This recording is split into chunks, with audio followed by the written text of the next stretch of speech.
En este momento, mientras ves este video, hay una guerra en curso.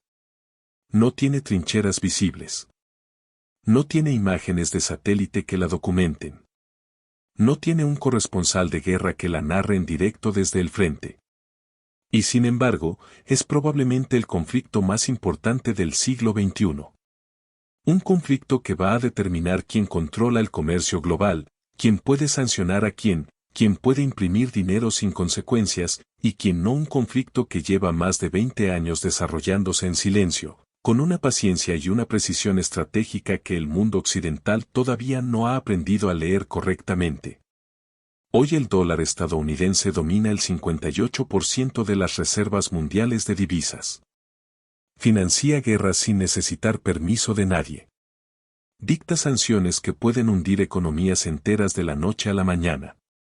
Decide qué países pueden participar en el comercio global y cuáles quedan excluidos de él. El dólar no es solo una moneda. Es una infraestructura de poder.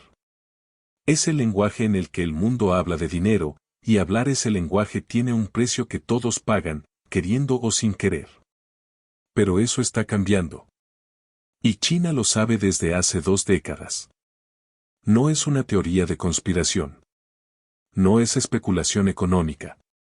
Es una estrategia documentada, articulada públicamente por los propios funcionarios del Banco Central chino, ejecutada en pasos deliberados y medibles que van desde la creación de sistemas financieros alternativos hasta la acumulación masiva de oro, desde los acuerdos bilaterales de intercambio de divisas hasta el lanzamiento del yuan digital, desde la expansión del bloque BRICS hasta la construcción de una red de infraestructura global que crea dependencias económicas con más de 150 países. La pregunta que este video va a responder no es si el dólar va a caer. La pregunta es cuánto tiempo lleva preparándose esa caída, quién la está preparando, con qué herramientas, y qué significa eso para el orden mundial que todos hemos conocido desde que nacimos. Porque hay cosas que ocurren delante de todos y que casi nadie ve. Y este es uno de esos casos. Pero los sistemas basados en restricciones reales tienen un problema. Son inflexibles.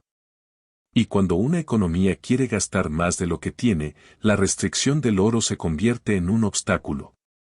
Estados Unidos financió la guerra de Corea, luego la de Vietnam, luego su propia expansión del estado de bienestar con la gran sociedad de Lyndon Johnson, y lo hizo imprimiendo más dólares de los que podía respaldar con oro.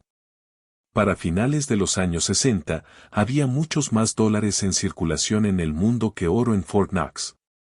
Francia lo sabía. Charles de Gaulle lo sabía. Y comenzó a presentar dólares al Banco de la Reserva Federal y a pedir oro a cambio, exactamente como el sistema permitía. Otros países empezaron a hacer lo mismo. La situación se hizo insostenible. El 15 de agosto de 1971, Richard Nixon apareció en televisión y anunció lo que se conocería como el Nixon Shock. Estados Unidos dejaba de convertir dólares en oro. Unilateralmente. Sin consultar a los demás países del sistema. Sin pedir permiso. Sin compensación. El sistema de Bretton Woods dejaba de existir esa noche. Y con él, el respaldo real del dólar. A partir de ese momento, el dólar ya no valía nada material. No había oro detrás. No había nada excepto la confianza. Y la confianza, a diferencia del oro, puede fabricarse, puede erosionarse, puede manipularse. Pero Nixon tenía un problema. Si el dólar no tenía respaldo en oro, ¿por qué iba el mundo a seguir usándolo? ¿Por qué iban los demás países a seguir manteniendo sus reservas en una moneda que era, en el fondo, papel impreso por decisión unilateral de Washington? La respuesta llegó 3 años después, en 1974, en una de las negociaciones geopolíticas más importantes y menos conocidas del siglo XX. Henry Kissinger voló a Riad. Se sentó con la familia Al Saud. Y negoció un acuerdo que definiría el sistema financiero global durante el medio siglo siguiente. El acuerdo era simple en su estructura y brutal en sus implicaciones. Arabia Saudita se comprometía a vender su petróleo exclusivamente en dólares estadounidenses. A cambio, Estados Unidos garantizaba la seguridad del régimen saudí con protección militar, armamento y respaldo diplomático absoluto. Y Arabia Saudita se comprometía además a reinvertir los petrodólares excedentes en bonos del Tesoro estadounidense. El petrodólar había nacido. Las implicaciones de este acuerdo son imposibles de exagerar. Si Arabia Saudita solo vende petróleo en dólares, y el petróleo es el combustible que mueve el mundo entero, entonces todo país que necesite petróleo necesita dólares. Y para obtener dólares, tiene que hacer negocios con Estados Unidos, o vender sus propias exportaciones en dólares, o comprar deuda estadounidense. El círculo se cerraba de una manera casi perfecta, el mundo entero trabajaba para generar dólares, y esos dólares volvían a Estados Unidos en forma de demanda de bonos del Tesoro, lo que permitía a Washington financiar su deuda a tasas artificialmente bajas. El economista francés Valéry Giscard d'Estaing, que llegaría a ser presidente de Francia, lo había llamado el privilegio exorbitante ya en 1965, cuando todavía existía el sistema de Bretton Woods. Pero tras el petrodólar, el privilegio se había vuelto casi ilimitado. Estados Unidos podía imprimir dólares, y el mundo tenía que aceptarlos porque los necesitaba para comprar energía. Era como si un país pudiera pagar sus deudas con papel que solo él podía fabricar, y todo el mundo estuviera obligado a aceptar ese papel porque era el único combustible del sistema. A esto se añadió el tercer pilar del dominio del dólar, la infraestructura financiera global. El sistema SWIFT, la Sociedad para las Comunicaciones Interbancarias y Financieras Mundiales, fue fundado en 1973 y se convirtió en el sistema nervioso del comercio internacional. 11.000 instituciones financieras en más de 200 países lo utilizaban para transferir valor a través de las fronteras. Era el lenguaje técnico del comercio global. Y aunque formalmente era una cooperativa belga, en la práctica operaba bajo la influencia decisiva de los países occidentales, con Estados Unidos como poder dominante dentro de su estructura de gobernanza. Así quedó construido el sistema. 3 pilares entrelazados, el petrodólar que creaba demanda artificial e infinita de dólares, la deuda del Tesoro que permitía a Washington financiarse indefinidamente, y SWIFT que controlaba el flujo de pagos internacionales y que podía usarse como arma de exclusión contra cualquier país que Washington decidiera castigar. 3 pilares que se reforzaban mutuamente. 3 pilares que hacían del dólar no solo una moneda, sino una estructura de poder global sin precedentes en la historia moderna. China lo estudió todo esto con cuidado. Y llegó a una conclusión que le cambió la estrategia para las 2 décadas siguientes. Durante los años 90 y los primeros 2000, China hizo lo que el sistema exigía. Exportó masivamente hacia Occidente, especialmente hacia Estados Unidos, y acumuló los dólares que obtuvo a cambio en sus reservas. Para 2006, China tenía ya más de $1 billón en reservas extranjeras. Para 2014, había llegado a casi 4 billones. La mayor parte de esas reservas estaban invertidas exactamente donde el sistema petrodólar quería que estuvieran, en bonos del Tesoro estadounidense. Desde fuera, esto parecía una historia de éxito sin matices. China se enriquecía. Washington obtenía financiación barata para su deuda. El sistema funcionaba. Pero los planificadores estratégicos en Beijing veían algo diferente cuando miraban esas cifras. Veían una trampa. La trampa funcionaba así: China tenía $3 billones en reservas, la mayor parte en bonos del Tesoro americano. Si China intentaba vender esos bonos masivamente para reducir su exposición al dólar, el volumen de la venta hundiría los precios del mercado de bonos, lo que haría que las reservas restantes valieran menos. Sería como intentar salir de una trampa y hacerla cerrarse con más fuerza al intentarlo. China no podía vender sin destruir el valor de lo que vendía. Estaba atrapada en un activo que había acumulado durante décadas de crecimiento económico y que ahora no podía liquidar sin pagarse a sí misma. Pero la trampa tenía otra dimensión aún más preocupante. Si Estados Unidos decidía un día usar SWIFT como arma contra China, de la misma manera que lo había usado contra Irán en 2012 o contra Rusia en 2022, esas reservas quedarían inaccesibles. Serían un número en una pantalla, un reclamo sobre activos que China no podría usar. El dinero estaría ahí, pero China no podría tocarlo. Era como tener todos tus ahorros en un banco cuyo dueño te odiaba y tenía la llave. Esta vulnerabilidad se volvió absolutamente concreta en febrero de 2022, cuando el gobierno de Biden anunció la congelación de las reservas del Banco Central ruso. De la noche a la mañana, 300.000 millones de dólares que Rusia había acumulado durante décadas como colchón de seguridad quedaron inmovilizados. Rusia los había guardado en bancos occidentales y en activos denominados en dólares y euros precisamente porque eso era lo que el sistema global de reservas demandaba. Y en 48 horas dejaron de existir como recurso disponible. Seguían siendo de Rusia, en un sentido técnico. Pero Rusia no podía usarlos. Los analistas en Beijing estudiaron este episodio con una atención extraordinaria. No porque les sorprendiera la posibilidad de que Occidente congelara reservas, sino porque demostraba que la amenaza era real y que podía ejecutarse con una velocidad que no dejaba tiempo de reacción.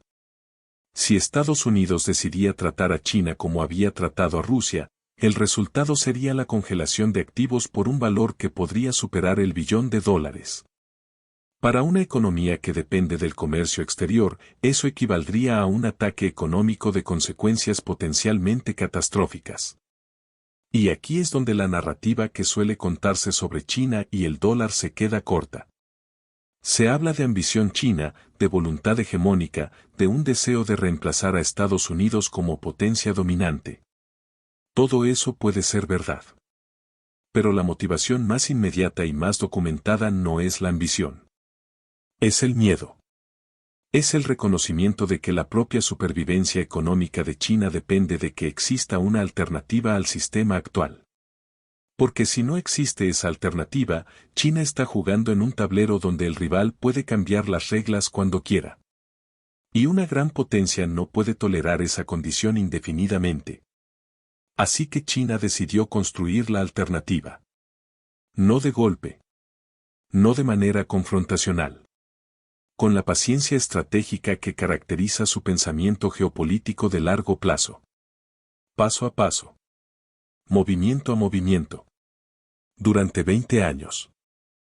El primer movimiento estratégico de China fue el más obvio y también el más lento, internacionalizar el yuan.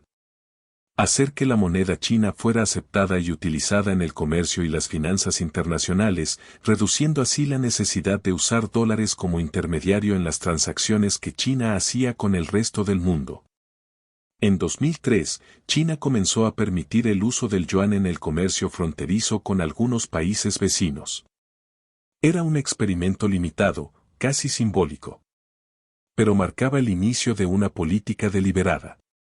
En 2009, en respuesta a la crisis financiera global, el Banco Popular de China lanzó su programa piloto de liquidación transfronteriza en yuanes. Por primera vez, empresas en Shanghái y otras 4 ciudades podían facturar y liquidar sus exportaciones e importaciones directamente en yuanes, sin necesidad de convertir primero a dólares. El programa creció. Para 2011, China había firmado acuerdos de swap de divisas, mecanismos que permiten a 2 bancos centrales intercambiar sus monedas directamente sin pasar por el dólar, con 16 países. Para 2015, ese número había crecido hasta más de 30. Los socios incluían a Brasil, Argentina, Sudáfrica, Corea del Sur, Australia, el Banco Central Europeo y decenas de otros. Cada uno de estos acuerdos creaba un canal alternativo al dólar para el comercio bilateral entre China y esos países. No era todavía un sistema alternativo. Era una red de puertas traseras que podía activarse si el sistema principal dejaba de ser accesible. El momento de legitimación formal llegó en octubre de 2016, cuando el Fondo Monetario Internacional incluyó el yuan en su cesta de derechos especiales de giro, el activo de reserva artificial del FMI. La cesta hasta entonces incluía solo 4 monedas: el dólar, el euro, la libra esterlina y el yen japonés. Añadir el yuan era un reconocimiento oficial de que la moneda china había alcanzado el estatus de moneda de reserva internacional. Era, en términos simbólicos, la admisión de China en el club de los emisores de monedas globalmente relevantes. Y aunque la participación del yuan en la cesta era todavía modesta, el precedente estaba establecido. Pero la pieza más importante de esta estrategia de internacionalización del yuan no fue ninguna de estas medidas financieras. Fue la iniciativa del Cinturón y la Ruta, presentada por Xi Jinping en 2013. La iniciativa, también conocida como la Nueva Ruta de la Seda, fue anunciada como el mayor programa de inversión en infraestructura de la historia humana.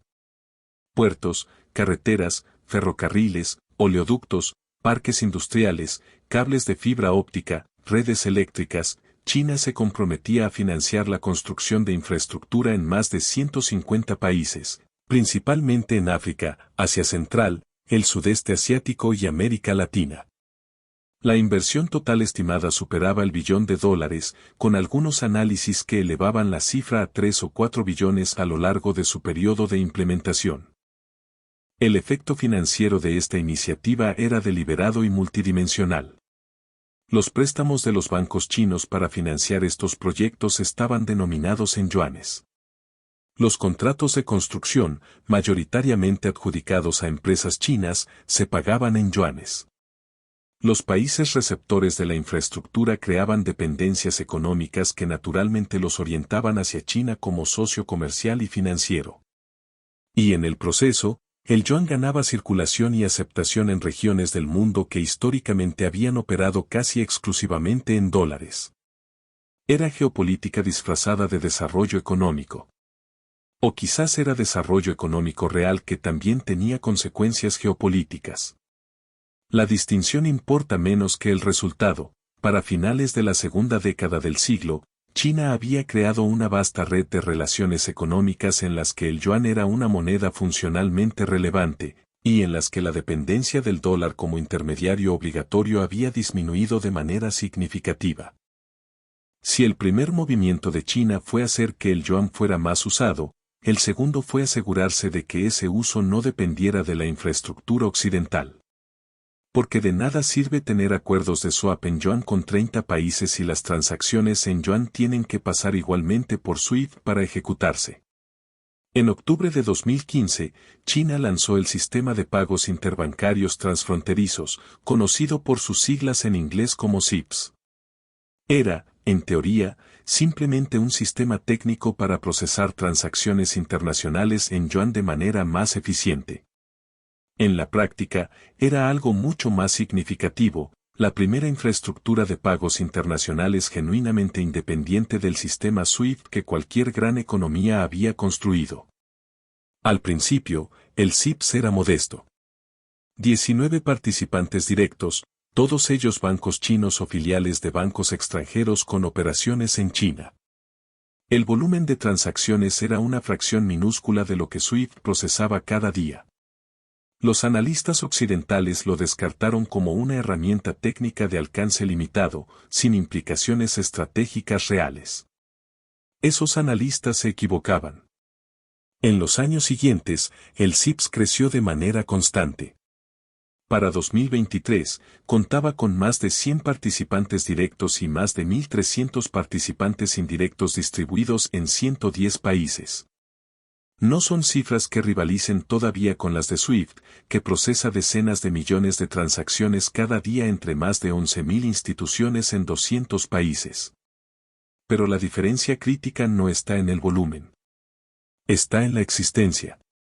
Antes del SIPS, si SWIFT se cerraba para un país, ese país quedaba efectivamente excluido del sistema financiero global. Con el SIPS, hay una alternativa. No perfecta, no completa, pero funcional. La importancia estratégica de esto se hizo evidente en 2022, cuando la exclusión de Rusia de SWIFT demostró que la amenaza de desconexión era completamente real y ejecutable. Pero también demostró algo más: Rusia, que tenía acceso al SWIFT desde 2016, fue capaz de mantener parte de su comercio con China y con otros socios que usaban el sistema chino. El impacto de la exclusión de SWIFT fue devastador para el comercio ruso con Occidente. Pero no fue total. El SWIFT actuó como la red de seguridad que China había diseñado que fuera. Para Beijing, esta validación fue importante. El SWIFT no solo existía en papel. Había demostrado que funcionaba bajo condiciones de presión máxima. Y la lección que cada gobierno del mundo extrajo de ver lo que le pasó a Rusia fue exactamente la que China quería que extrajera: necesitas una alternativa al sistema occidental antes de que la necesites. El tercer movimiento estratégico es el más sofisticado y, al mismo tiempo, el menos comprendido fuera de los círculos de política monetaria. China no solo construyó una alternativa a SWIFT. Construyó una moneda que, por su arquitectura técnica, no necesita ningún sistema de mensajería interbancaria para funcionar. El yuan digital, oficialmente denominado Xianhua, es la primera moneda digital de Banco Central operativa a escala que existe en el mundo, y fue diseñado con una intención estratégica que va mucho más allá de modernizar los pagos domésticos chinos. El Xianhua funciona sobre una infraestructura blockchain controlada por el Banco Popular de China. Las transacciones en Xianhua son directas entre partes, peer-to-peer, sin necesidad de que pasen por sistemas de mensajería intermediarios como SWIFT. El Banco Central chino puede ver y controlar todas las transacciones, lo que tiene implicaciones de privacidad que son profundamente preocupantes desde una perspectiva de derechos individuales. Pero desde una perspectiva geopolítica, lo importante es lo siguiente: si dos países acuerdan usar el Xianhua para sus transacciones comerciales bilaterales, esas transacciones pueden ejecutarse completamente fuera del alcance del sistema financiero occidental. No necesitan SWIFT. No necesitan bancos corresponsales con cuentas en dólares. No necesitan ningún elemento de la infraestructura que Estados Unidos controla o sobre la que tiene influencia. Son transacciones que existen en una arquitectura paralela, invisible para Washington, que no puede ser bloqueada por sanciones que operen sobre el sistema SWIFT. El Xianhua comenzó su piloto en 2020 en 4 ciudades chinas. Para 2022, los Juegos Olímpicos de Invierno en Beijing lo usaron como método de pago para atletas y visitantes internacionales, lo que fue en parte una demostración tecnológica deliberada ante una audiencia global. Para 2023, el programa piloto se había expandido a más de 20 ciudades chinas y había procesado transacciones por valor de varios cientos de miles de millones de yuanes. Pero el movimiento más significativo fue la iniciativa M-Bridge, un proyecto de investigación multilateral lanzado en 2021 por los bancos centrales de China, Hong Kong, Tailandia y los Emiratos Árabes Unidos.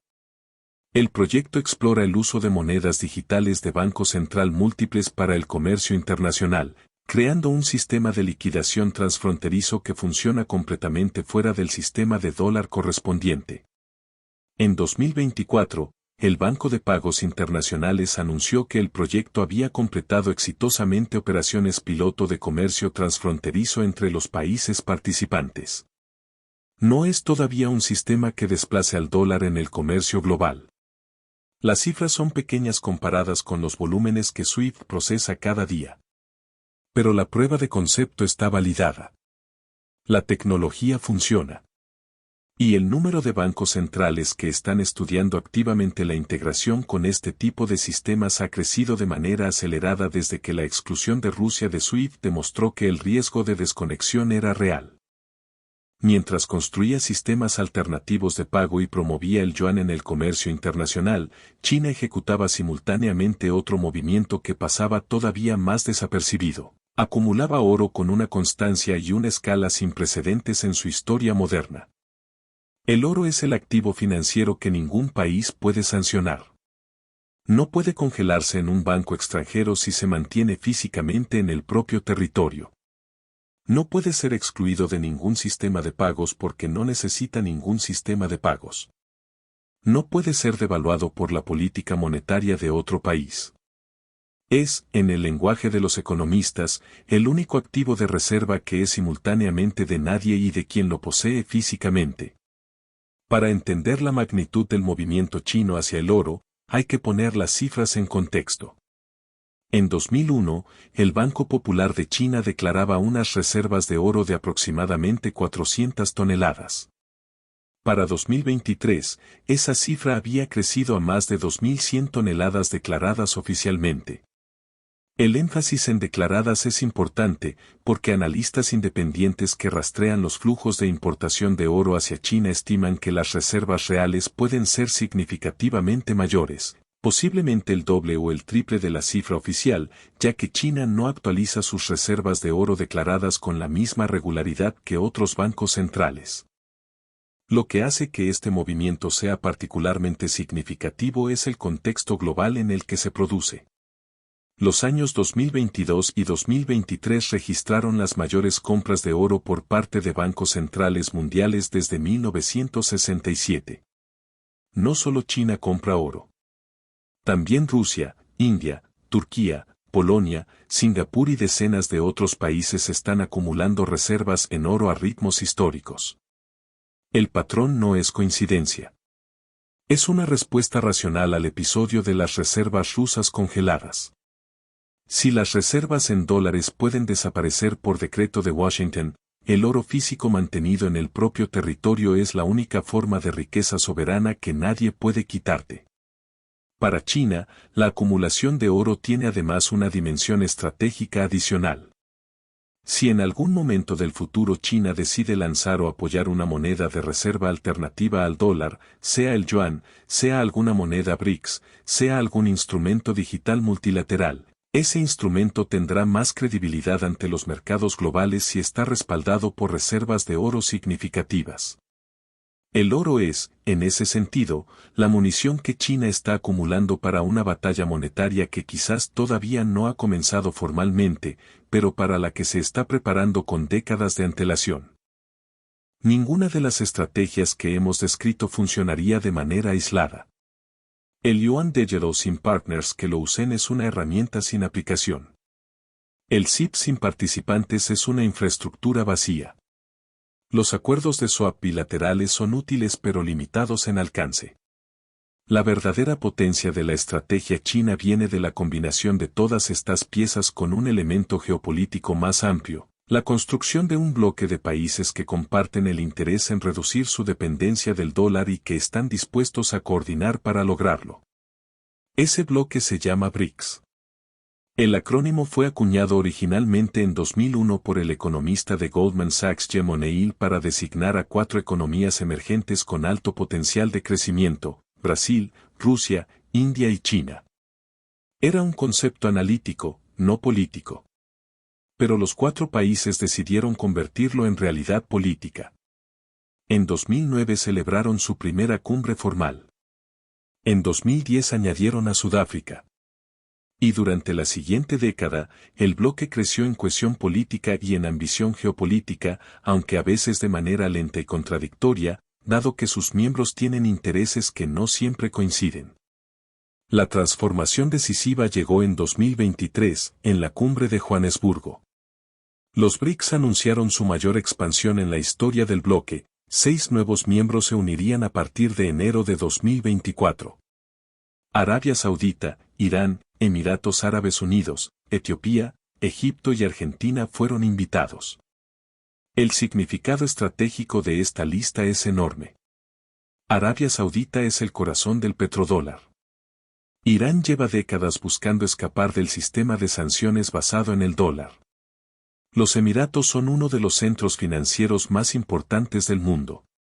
Juntos, estos 6 países añaden al bloque BRICS una representación significativa de las reservas mundiales de petróleo y gas, de la población global y del Producto Interior Bruto mundial.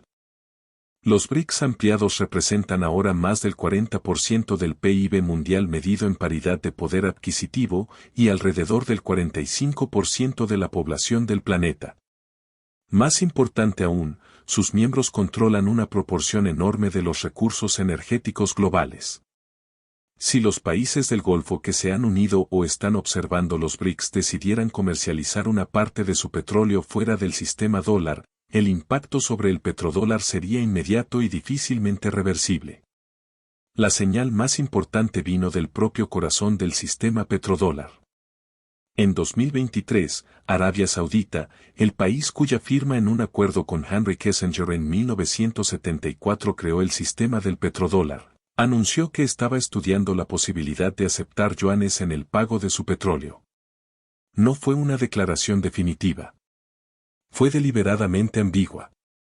Pero la señal era inequívoca para quienes saben leer el lenguaje de la diplomacia financiera. El matrimonio de 50 años entre el petróleo saudí y el dólar está siendo cuestionado por primera vez por uno de los propios contrayentes. ¿Por qué ahora? Hay varias respuestas que se superponen. La revolución del gas de esquisto convirtió a Estados Unidos en un exportador neto de energía, reduciendo su dependencia del petróleo de Oriente Medio. Con esa independencia energética, la disposición de Washington a seguir pagando el mismo precio en garantías de seguridad por la lealtad monetaria saudí disminuyó. Arabia Saudita lo notó. Cuando el precio que recibes por un activo que ya no es tan valioso para el comprador cae, empiezas a explorar otros mercados. Y China es el mayor importador de petróleo del mundo. La lógica comercial pura apunta hacia el mismo lugar que la estrategia geopolítica. A estas alturas del análisis, alguien podría argumentar que todo lo descrito hasta aquí es real pero que su impacto sobre la posición del dólar sigue siendo marginal. Que el dólar sigue siendo la moneda de reserva dominante. Que no hay alternativa creíble en el horizonte inmediato. Que la desdolarización es un proceso tan lento que no merece la atención que está recibiendo. Este argumento no es falso. Pero está incompleto de una manera que resulta engañosa. El dato que rara vez aparece en las discusiones superficiales sobre este tema es el siguiente: en el año 2001, el dólar representaba el 73% de las reservas mundiales de divisas de los bancos centrales. Para finales de 2023, esa proporción había caído al 58%. Son 15 puntos porcentuales en 22 años. 15 puntos porcentuales pueden sonar como un cambio modesto. Pero para entender su verdadera magnitud, hay que pensar en qué representa ese movimiento en términos absolutos. Las reservas mundiales de divisas han crecido enormemente durante este periodo, de modo que el denominador ha aumentado. El hecho de que la proporción del dólar haya caído a pesar de que las reservas totales han crecido significa que la reducción de la cuota del dólar es el resultado de una elección activa por parte de los bancos centrales del mundo, que han decidido diversificar hacia otras monedas y hacia el oro con una intención clara. Y la velocidad de este proceso se ha acelerado desde 2022. El año en que Occidente congeló las reservas rusas fue también el año en que el ritmo de desdolarización se duplicó aproximadamente. No porque los países del mundo hubieran llegado a la conclusión de que el dólar era un activo intrínsecamente inferior, sino porque habían llegado a la conclusión de que el dólar era un activo con riesgo político. Y el riesgo político, a diferencia del riesgo de mercado, no puede gestionarse con derivados financieros ni con coberturas técnicas. Solo puede gestionarse teniendo menos exposición al activo en cuestión. La desdolarización no es un evento. Es un proceso. Los procesos financieros de este tipo no tienen un día de inicio y un día de fin. Tienen una dirección y una velocidad. Y desde 2022, la dirección es constante y la velocidad es creciente. En todo análisis geopolítico, los actores secundarios son tan importantes como los protagonistas principales. La estrategia china no opera en el vacío. Necesita aliados, socios, países que tengan incentivos propios para reducir su dependencia del dólar y que estén dispuestos a usar la infraestructura alternativa que China está construyendo. Y en los últimos años, la disponibilidad de esos socios ha crecido de manera significativa. Rusia es el caso más obvio y más documentado. Antes de 2022, el comercio entre Rusia y China se denominaba mayoritariamente en dólares. No porque les gustara, sino porque era el estándar global. Desde las sanciones de 2022, esa proporción se ha invertido radicalmente. Para 2023, más del 80% del comercio bilateral entre Rusia y China se liquidaba en yuanes y rublos directamente, sin pasar por el dólar. Rusia se había convertido, por necesidad más que por convicción ideológica, en el primer gran laboratorio de la alternativa china al sistema dólar. El resultado fue instructivo.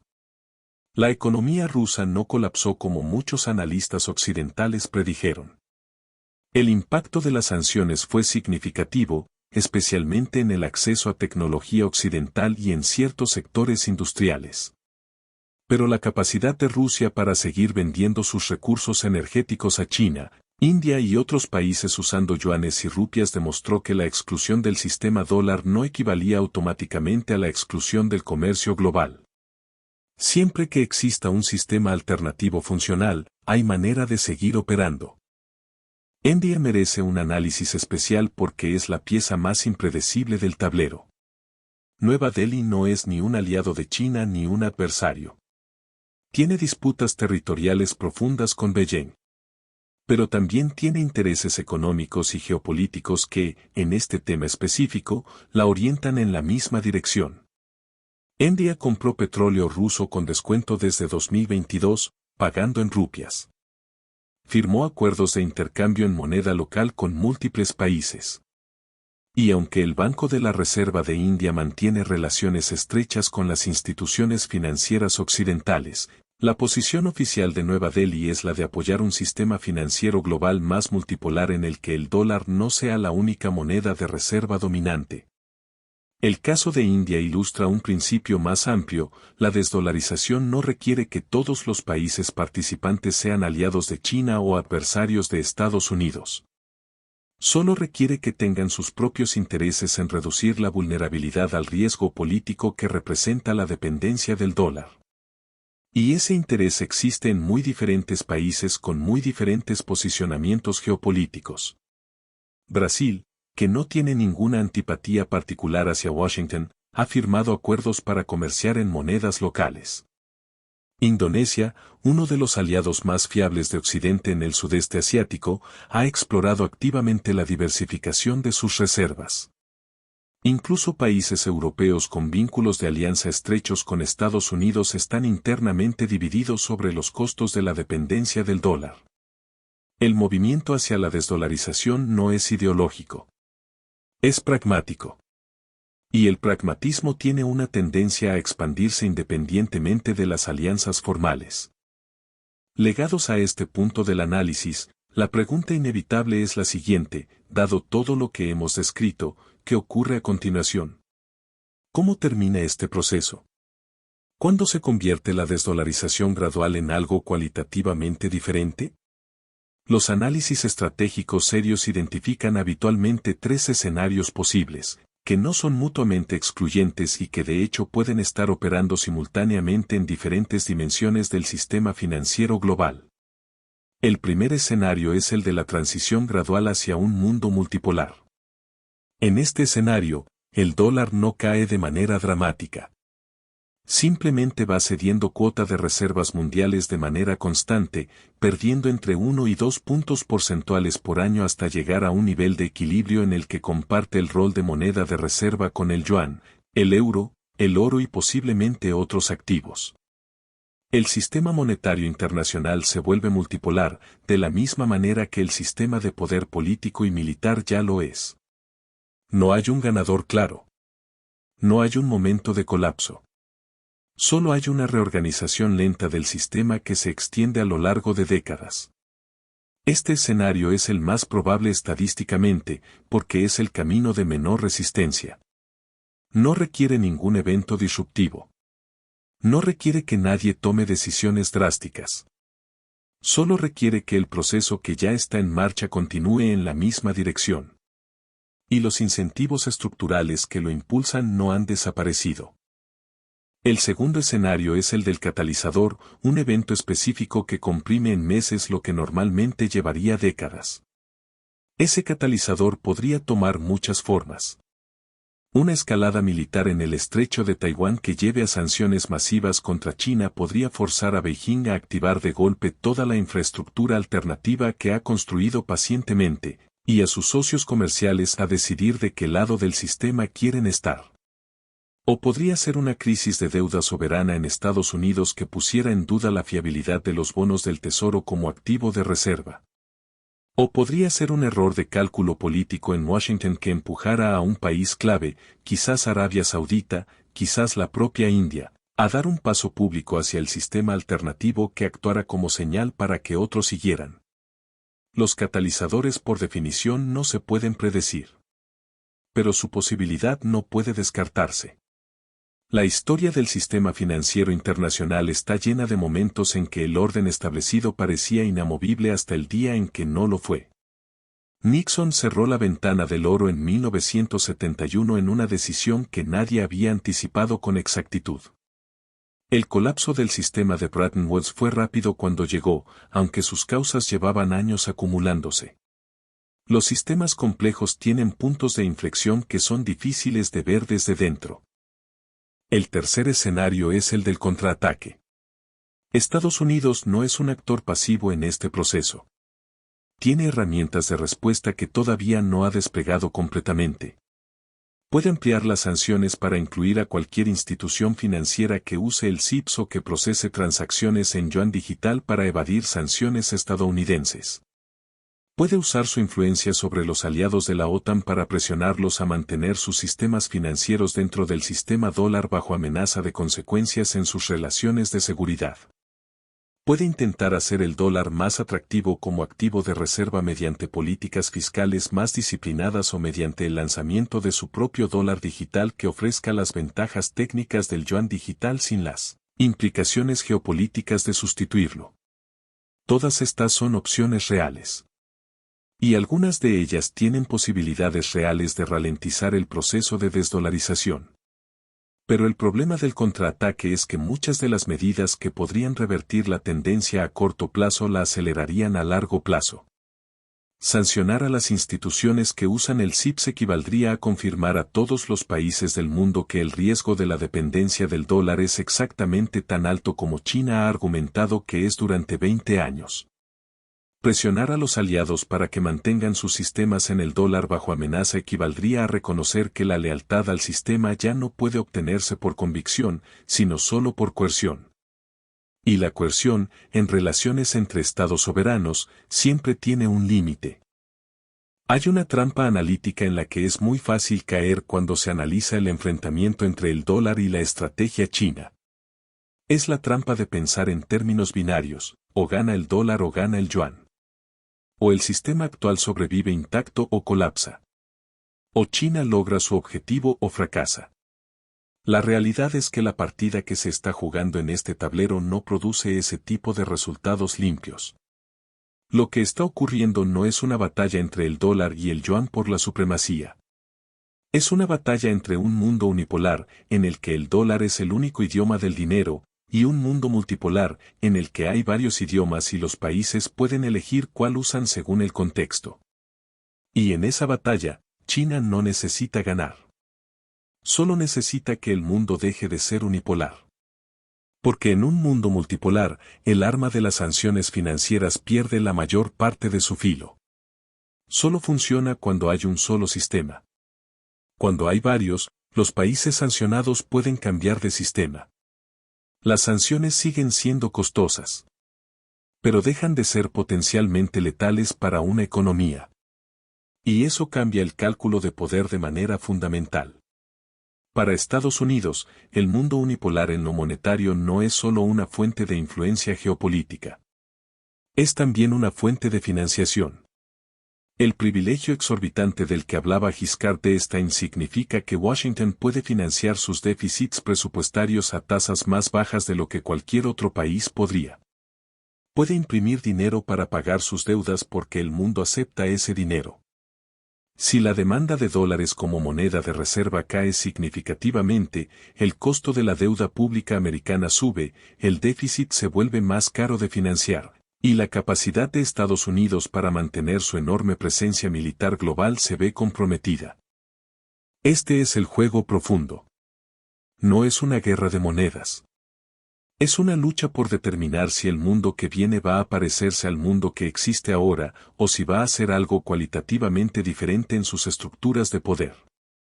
Y en ese juego, la posición de China en 2024 es notablemente mejor que la que tenía en 2004. Ha construido la infraestructura. Ha creado las alianzas. Ha acumulado los activos alternativos. Ha documentado que las herramientas funcionan bajo presión. Y ha hecho todo esto sin provocar una respuesta occidental que pudiera frenar el proceso antes de que se volviera demasiado grande para detenerlo. El rey del dólar no está en jaque mate. Pero tiene menos opciones que hace 20 años. Y cada año que pasa, la posición se estrecha un poco más. Hay un documento que resume con más claridad que cualquier otro la lógica de todo lo que hemos descrito en este video. Fue publicado el 23 de marzo de 2009. Su autor era Zhou Xiaochuan, gobernador del Banco Popular de China. El mundo estaba en el punto álgido de la peor crisis financiera desde 1929. Los mercados de todo el planeta acababan de sufrir el colapso más brutal en generaciones.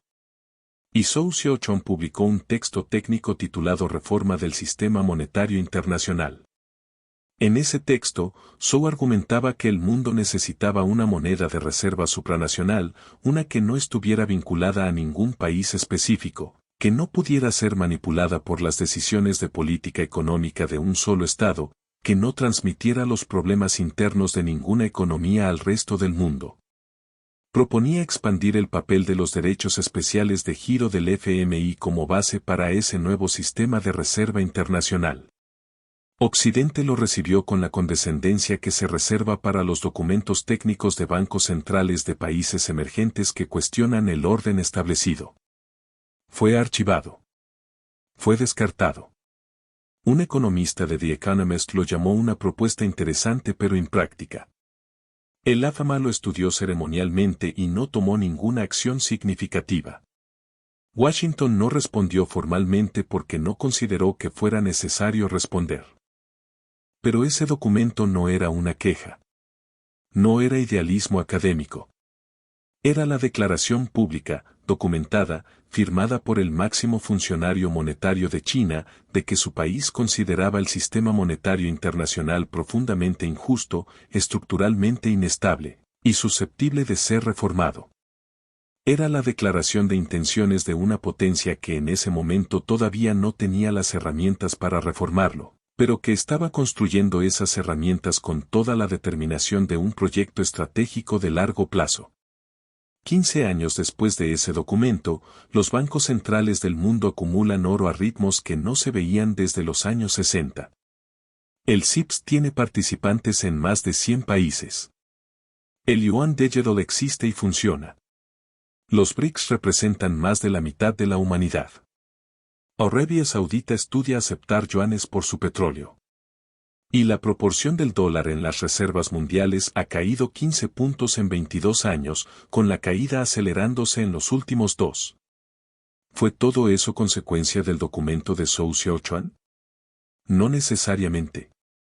Pero el documento era la superficie visible de una estrategia que llevaba años gestándose y que llevaría décadas más ejecutándose.